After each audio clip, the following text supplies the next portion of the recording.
We'll go ahead and get started. I know it's a Friday afternoon or Saturday morning, depending on where you are. I just wanted to welcome everyone to the town hall today. I am just kind of scrolling through the list of attendees. Really excited to see everybody on the call, including some newer faces. So welcome to all those who may not have had a chance to join us for one of these town halls or virtual meetings in the past. So we will go ahead and get started, and I have a slide deck. I'll be going through some topics just to keep everyone up to date with what's going on with the society, and then we will open it up to open discussion. Okay, so in terms of the agenda, I'll just review the professional community leadership group, and then I'll share some updates with respect to membership statistics from 2023. We'll go over some highlights for the infectious disease community as they relate to the Prague meeting. That's just right around the corner your phone at this point. Okay, of course. Sorry. And then we'll talk about some additional things that the professional community has going on later into this year and throughout the course of 2024. And then again, we'll open it up for questions and discussion. So to those of you who may be newer, this is our 2023-2024 ID professional community leadership group. I am the chair of the group, and I am also the ID representative to the PVD Interdisciplinary Network Steering Committee. We also have Emily Eichenberger, who is the ID rep to the Lung Transplant Interdisciplinary Network, Fernanda Silveira, who represents us at the Leadership Advisory Forum, John Badley, who's our representative to the MCS IDN, Nancy Law, who is our representative to the Advanced Heart Failure and Lung Transplant IDN. This will be Nancy's final year with us, and Cam Wolf will be stepping into that role after the annual meeting. And finally, Rebecca Kumar represents us on the Early Career and Trainee Committee. So I just wanted to share some membership statistics, and Greg and Juliet, please feel free to jump in and add anything. But I just wanted to highlight, this is the breakdown of ISHLT by discipline. So you can see that about 27% of the membership is from CT surgery, about 20% each from pulmonary and cardiology. ID is a smaller professional community. We comprise 4% of the total membership of the organization, similar to pharmacy. And when you look at changes in membership from 2022 to 2023, you can see, at least with respect to infectious diseases, our professional community increased in size by 18% from 16 to 80 in this group during the course of last year. So that is, moving in the direction we'd like it to see. We always like to be increasingly inclusive, and really, I think certainly want to see our professional community grow, especially given how I think important we are to the outcomes of the patients that we care for. And then this is the breakdown of ISHLT by interdisciplinary network. So there's the advanced heart failure and heart transplant IDN, the advanced lung failure and transplant IDN, MCS IDN, and then the PVD IDN. As you can see here, the kind of greatest proportion of ISHLT, over 60% of the ISHLT membership is affiliated with the heart IDN, and then it's kind of split otherwise between lung and MCS, and the smallest proportion of the membership affiliating with the PVD IDN.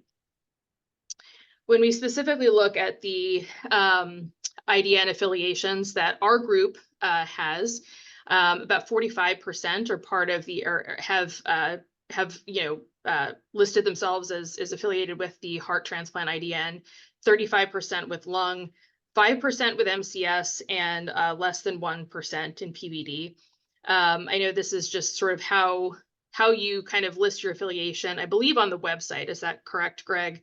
I think probably this is an underestimate of the involvement that we have across these individual It is, interdisciplinary. and important to note, these are the primary IDN affiliations, but people can join more than one. So this just reflects the one that people ticked first.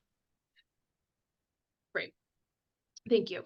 And then also wanted to highlight that approximately 30% of the ID professional community is made up of early career members.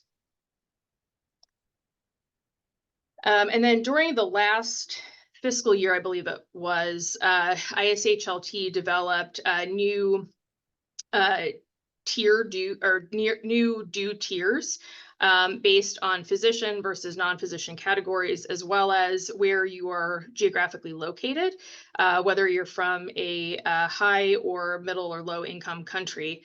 And with respect to membership, it looks that as though this program, kind of readdressing the dues tiers was successful in removing financial barriers to participation. And overall, there was an increase in trainees from middle and low income countries, non-physicians from higher income countries, as well as physicians from middle and low income countries. Greg, anything else to add to that? No, we were just, this surpassed our expectations. So the membership committee was very pleased, and we're now developing more programs that are targeted to support these folks. Great. And this is the geographic distribution that reflects where ISHLT members live. So you can see it's predominantly, predominantly from North America. So 74% of the membership hails from North America, 2% from South America, 5% from Asia, 4% from Oceania, 15% from Europe. And so the non-North American membership is continuing to grow. And I think that's very exciting, and something that I think the membership committee is also continuing to target in terms of increased growth. So those are the updates that I have about membership. I should just ask, I'll go back one slide. Any questions or thoughts about the membership update? Okay. How many of the junior people stay on? So, so are we bringing these trainees in and keeping them, or are they, joining as a fellow and then leaving? That's a great question. And we're just now putting in place processes to track people, because we haven't tracked in the past when someone was early career and they checked that in their membership, and then if they unchecked it subsequent years, we haven't followed that. Our inclination is to think that people are staying simply because of the renewal rates that we have. But beginning next year, we'll have data, and we're actually going to focus on the career journey through ISHLT and look at from the time people join, hopefully early career, through their time as a senior professional, what kinds of services ISHLT offers and how we engage people. I think it's a really good question also for ID specifically, because can I have a chicken tikka masala with rice? Helpful to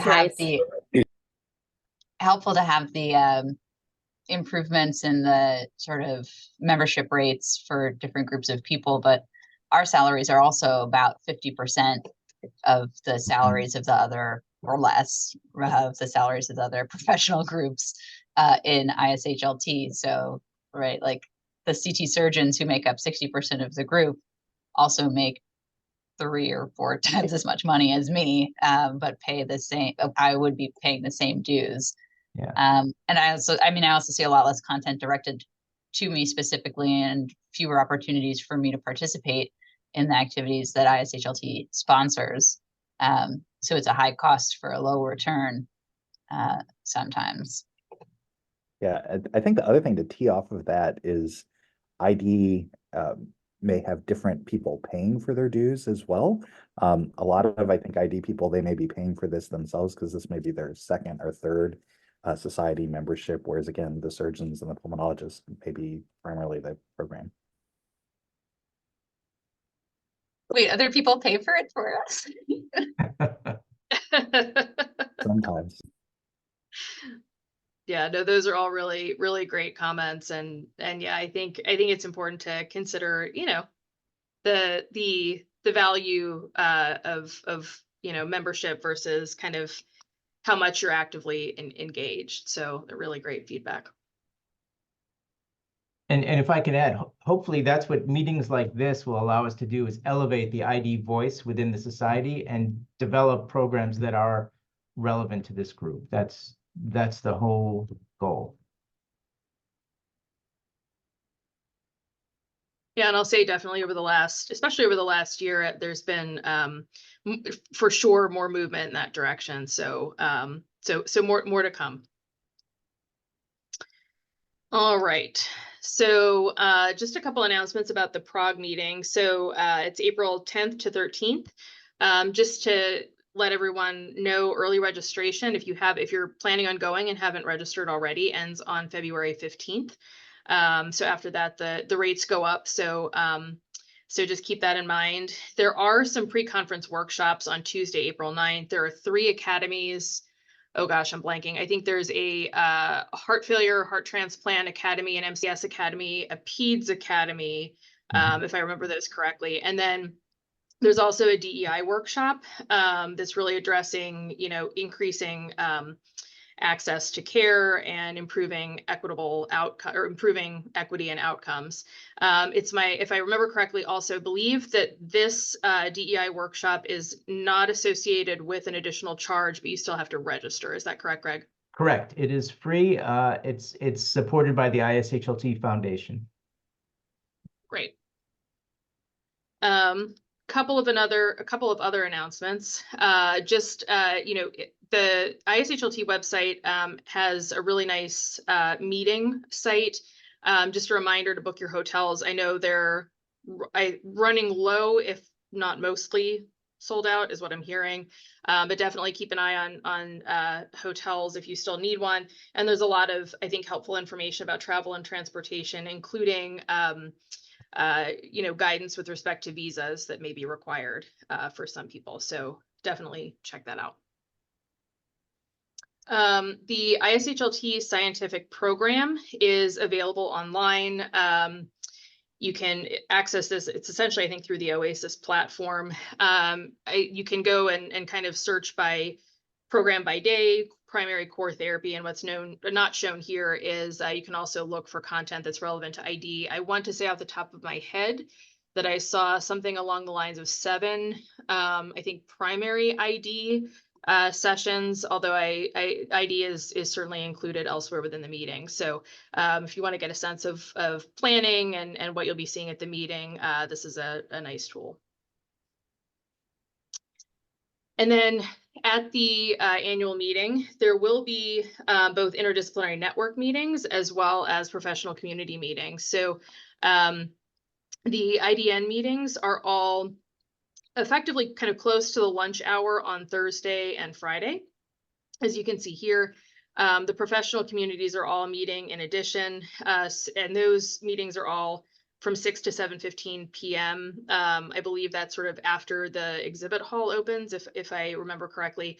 The ID professional community meeting will be on Thursday, April 11th, from 6 to 7:15. So we'll be having another one of our meetings at that time. The other thing I wanted to highlight too is that, you know, symposium planning for the following year's meeting actually begins as early as at the annual meeting itself. In the past, many of you may recall that we have had kind of a smaller group meeting at the event location in the past to really start brainstorming for the next year's meeting.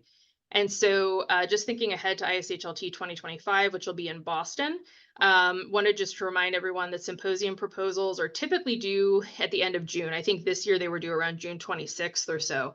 And so to start thinking about this and putting our heads together with respect to proposals, we actually do have an additional meeting time arranged for us Thanks to Greg for helping to arrange for that separate meeting time. It is a bit early in the morning. It's on Friday from 7 to 8 a.m., but we do have meeting time set aside for that. And I think room announcements are forthcoming. Will a lot of us Okay. be there, or will we be able to join remotely if we are not there? Right now, we don't have remote access set up for that particular meeting room. So as of now, it's in person only. We'll see. We're working on that to see if we can do that. Yeah, and I suspect with the meeting being in Europe, we may have I'm not sure how many of the ID professional community members will be present. But you all have gotten used to me sending 100,000 emails, so don't fear. There will be a follow-up email with a summary, and we'll be setting up additional time to meet and discuss things further. Because I think to that end, I will say that this past year we had, I think, such an incredible amount of effort and enthusiasm that was put into the symposium proposals across the board. And I really, really appreciate that. And we definitely want to keep that momentum coming. So, even if you're not at the meeting, you will certainly have plenty of opportunity to be involved. Okay. Actually, that's what I have for the meeting. Any additional questions or comments about Prague?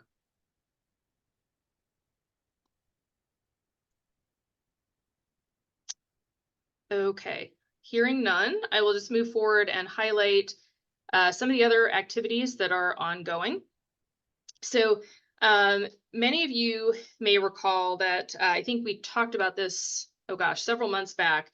The Standards and Guidelines Committee had undertaken an identification of needs process and reached out to the IDNs, but also the professional communities to ask that we review previously published documents that were really led by our respective communities, and identify those where there were opportunities to update the guidelines or other documents, and to suggest other areas where we really feel that there's need for new document development.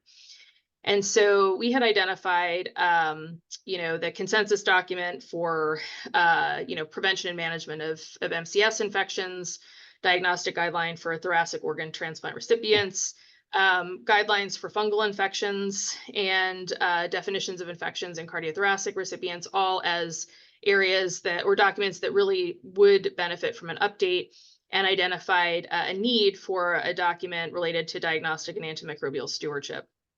And so after consideration of this, the S&G committee, offered us the opportunity to reevaluate and readdress the 2015 guidelines for management of fungal infections in MCS and cardiothoracic transplant recipients.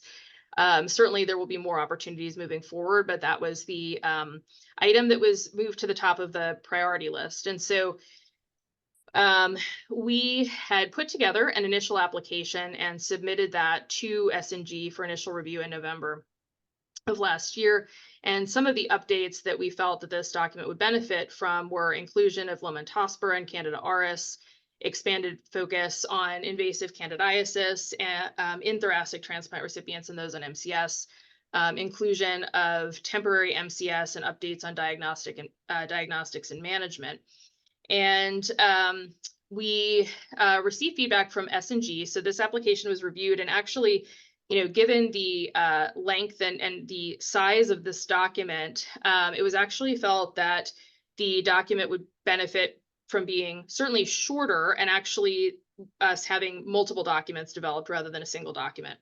And so we are proceeding with two documents, one that addresses diagnosis and management of fungal infections in lung transplant recipients, and another in heart transplant recipients and those with mechanical circulatory support. And so we are resubmitting two new applications to Standards and Guidelines, again, one for each of these documents, and we'll share updates with this group as they become available. I know many of you had expressed interest in participating in the drafting of this document when we initially announced this. Really appreciate that. I think I had gotten heard of interest from over 20 people. So that was fantastic. And so again, if there's any interest in participating, certainly let us know. Ultimately, the authorship list goes through standards and guidelines and publication oversight, but certainly this is a way to just kind of, put your name out there, and we really, again, want to try to increase engagement and get as many of you involved as possible. So more to come on this. And I think moving forward, again, there will be opportunities to readdress, ideas for new documents beyond just this particular set of documents. In addition, there are other SNG documents that have been approved to move forward. These mostly, do not kind of overlap with the work that we do in ID. But they're listed here and basically, if you go onto ISHLT Connect, you can submit your name to volunteer to work on one of these documents if you're interested. So if you're interested and have any trouble accessing any of this, just let me know and I can help point you in the right direction. And I don't know why my PowerPoint looks a little bit weird. I also wanted to talk a little bit about webinars. So, the ID professional community has been very active in a number of the webinars that have been taking place during this year.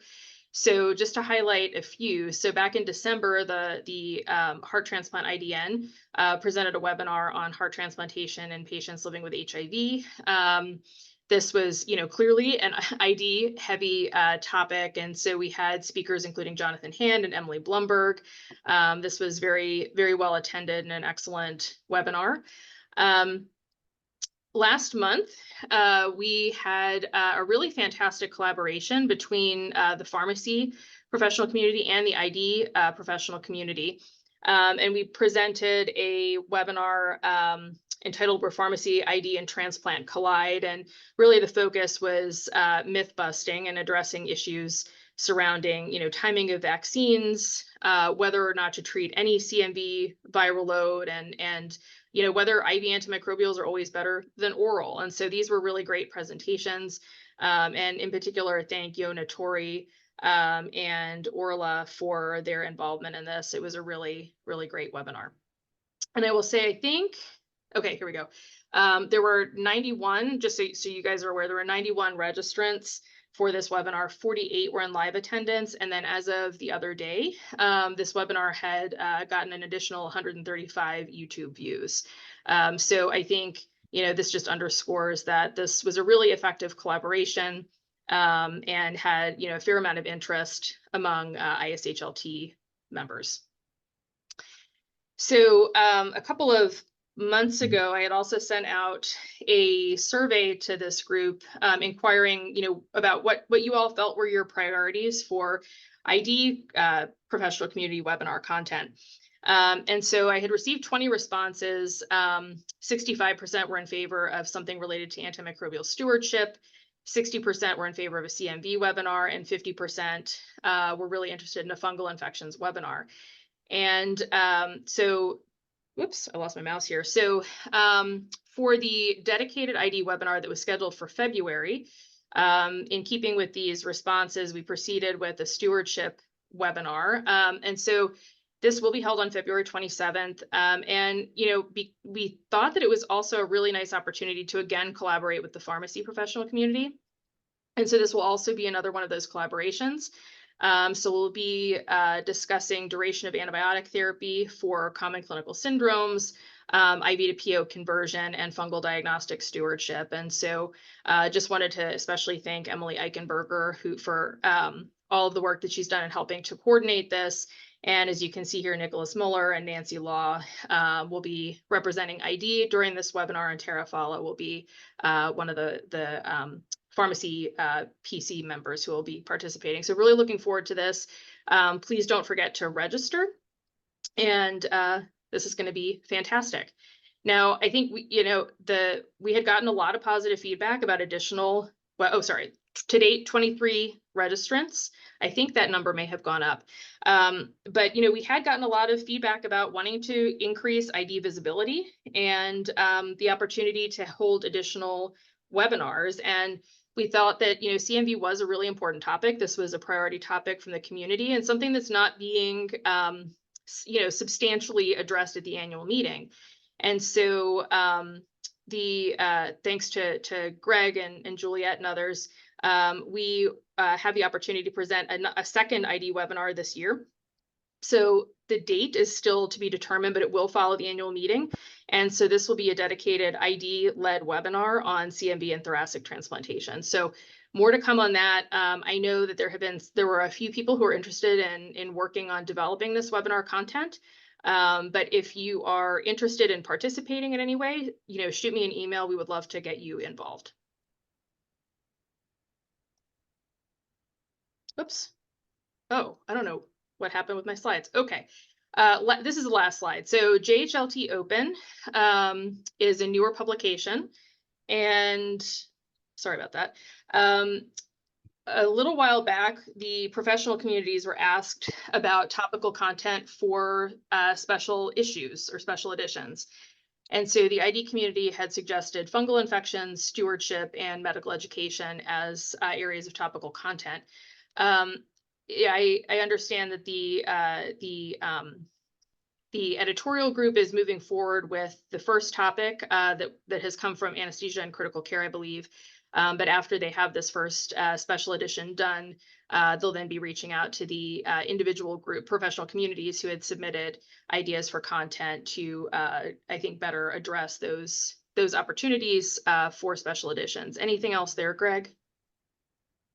No, that's it. We're going through the pilot process on these special issues. So as soon as we have that underway, we're going to expand. Awesome. All right. And that is it. So just a huge thank you to everybody. I really appreciate how involved everyone has been, since I always think of things in terms of like ISHLT years. So since the annual meeting, this has been a really actively engaged group. Really appreciate all your feedback. It makes everything better. And we continue to look for opportunities to get everyone involved and to increase the voice and the presence of ID in the society. So I am going to stop sharing and then just thought I'd open things up to, Q&A or group discussion.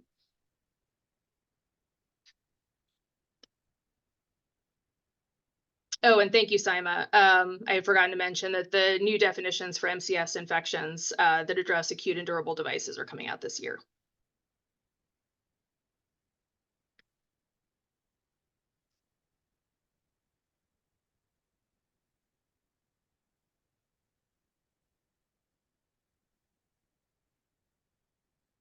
So, anything else from the group?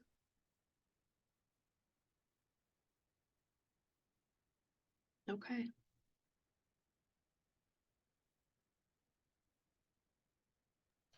I think it's nice to see that all the surveys kind of show the same theme as an area of need, right? It's fungal infection, CMV, fungal infection, CMV, which really shows that that's where we need to focus a lot of what we're doing. Agreed. Agreed. Yeah, and it's all based on your feedback that we're really taking all this to heart and prioritizing those as well. So a huge thank you to the whole group.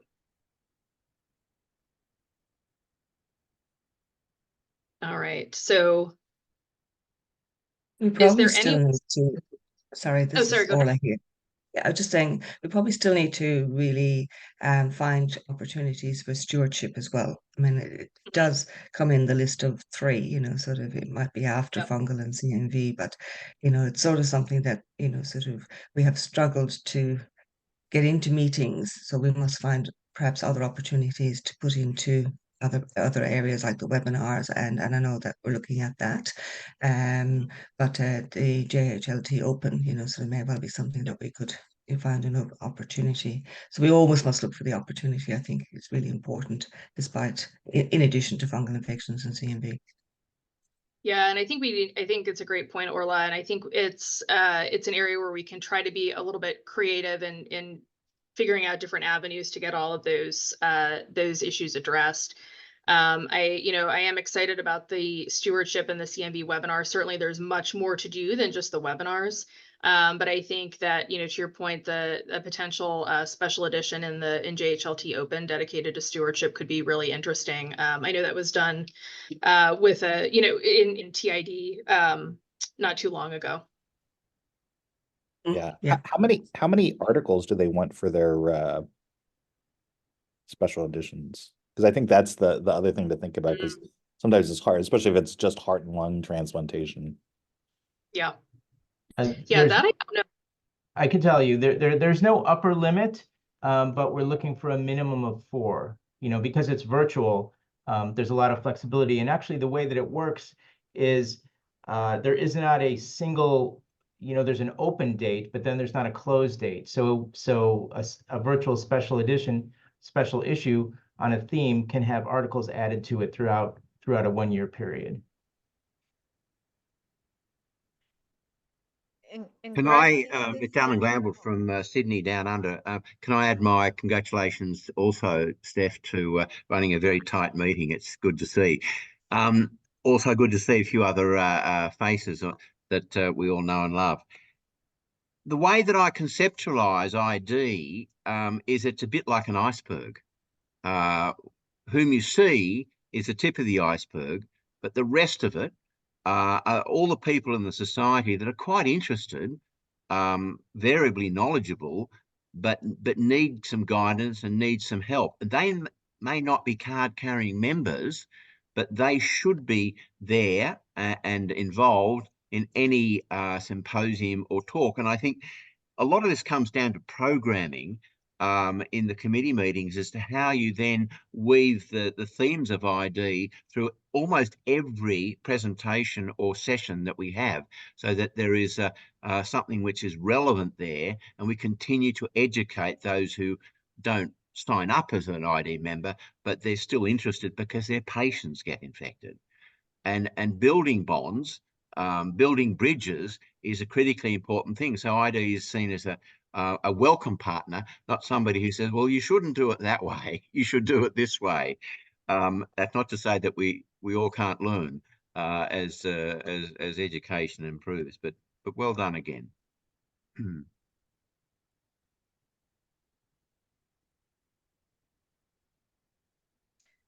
Greg, a question about these special issues. Is there a charge for articles for these special issues? There is not. We're still in the period where all of the article processing charges are waived. Okay. And I believe that. Oh, is this still? I think it was closed end of last year, or is this still?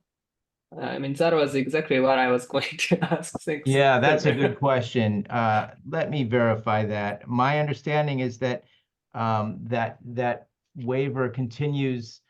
It was a 1-year waiver, and we launched in July, I believe. So I think we have a few more months.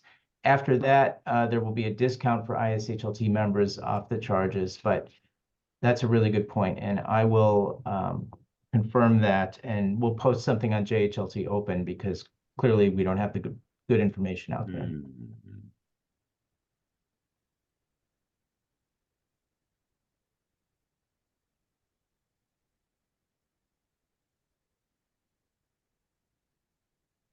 Great. Any other questions? And maybe while people think, actually, Simon, this is a great idea. Are people able to sort of raise their hands on Zoom if they're going to Prague, just to get a sense of how many logged on today are going?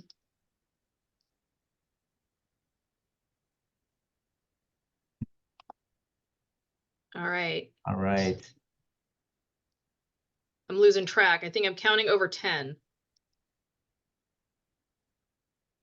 Maybe a dozen? More than a dozen? Anyway, okay.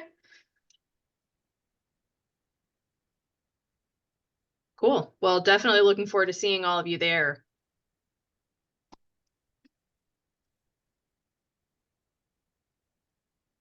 All right.